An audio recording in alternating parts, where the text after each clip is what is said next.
Shaka, you're asked to do a lot of things for ESPN. I know. ESPN FC. A lot. This is hard. 10 years of Premier League moments. Some Yeah. wonderful ones in there. And you've been asked to pick your top 5. Yeah. How difficult was it to do that? Not too difficult. I was Really? given a short list. Okay. Yeah. Total disclosure. And I just picked my favourite 5 moments. Let's see what number 5 is, and we'll see if we can. Will I hazard a guess or no? Nah, you can't guess that. Wayne Rooney's bicycle kick against City. I thought summed up, especially if you're a Manchester United fan, and given the dynamic that built over the course of the decade between United and City, and Wayne Rooney producing a moment of magic against the heated rivals, I thought was something that, unless you're a City fan, you remember quite vividly, regardless of who you support, unless you're on the blue half of City.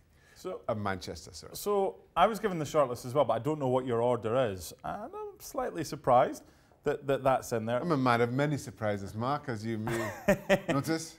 I think I know what number 1 is. So let's go to 4. Your allegiances are West Ham and Newcastle. So these are all bigger clubs, the clubs that challenge for things. Right. So there's no danger of you kind of showing any bias. I'm never biased. No, I know that. Aguero, 2012, at number 4. Is that what you're going for? What are you going for number 1, by the way? Leicester, has to be. Number 4. City breaking the 100-point barrier. Okay. I thought... Yeah, really? Why? It's a great team, and it won them the league, don't get me wrong. But to win a league in the last minute in stoppage time, when United think they've got it, oh man, that might be in the top 3, but...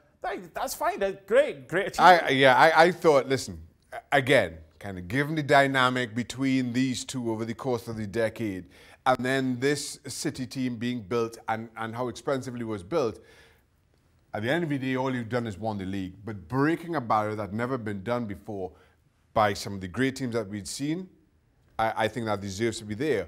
But to your point, Sergio Aguero. And again, everything about this just spelled drama. After 38 league games, it comes down to the last few seconds. United are off the field. They think they've won it.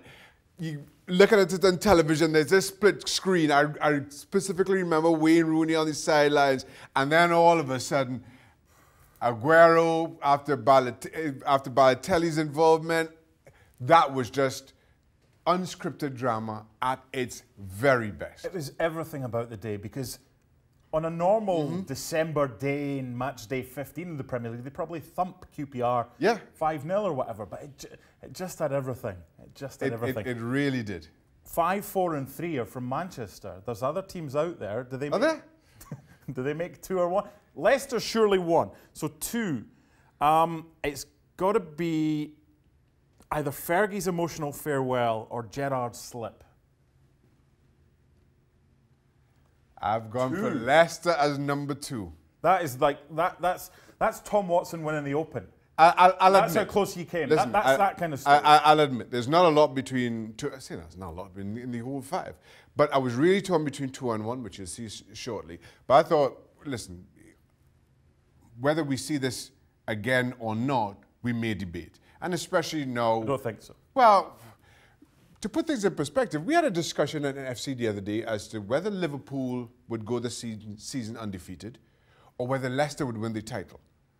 And I was the only voice saying, I think it's more likely that Liverpool go undefeated. This was a 5,000 to 1 chance at the start of the season. Yep. I mean, I'm amazed that... I know. But, to your point... What's 1? And maybe I have to build this up a little bit more. As much as we're talking, as much as we're talking about the decade, I think this is more about Sir Alex. So now the question becomes: do I think football will ever see another manager as good or as low, or is it more likely that football sees a manager that's as good, one club as consistent as Sir Alex Ferguson, or is it more likely that we see somebody like Leicester City win the league again? I thought it's less likely that we see another Sir Alex Ferguson, so I just gave him the nod. I get that, because times have changed. You don't get managers. No, you don't. I mean, you don't. Initially when it was Aberdeen beating Real Madrid and Cup Winners' Cup finals and everything like that. Listen, there's everything about Sir Alex Ferguson. And again, I know it goes outside of the decade, but where Manchester United were before he took over, what he did with them on the field, what he built them into off the field. Oh, incredible. I mean, it's moments. So it's totally subjective. Yeah. A lot of people would have that there. Just Which I'm fine with. Yeah, exactly. But I think I like your top two in whichever order. Out of interest, if we were to say Liverpool, if they win the title this year, can be classed as this decade because it kind of started there, would that make your top five? Because Stevie Nicol was he was in the squad the last time Liverpool won the top flight. Liverpool just winning the title without breaking the 100-point barrier or without going undefeated. Yep.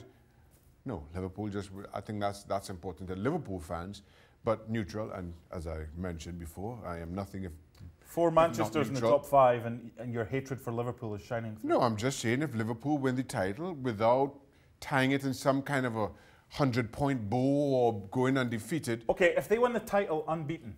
If they win the title unbeaten. Maybe.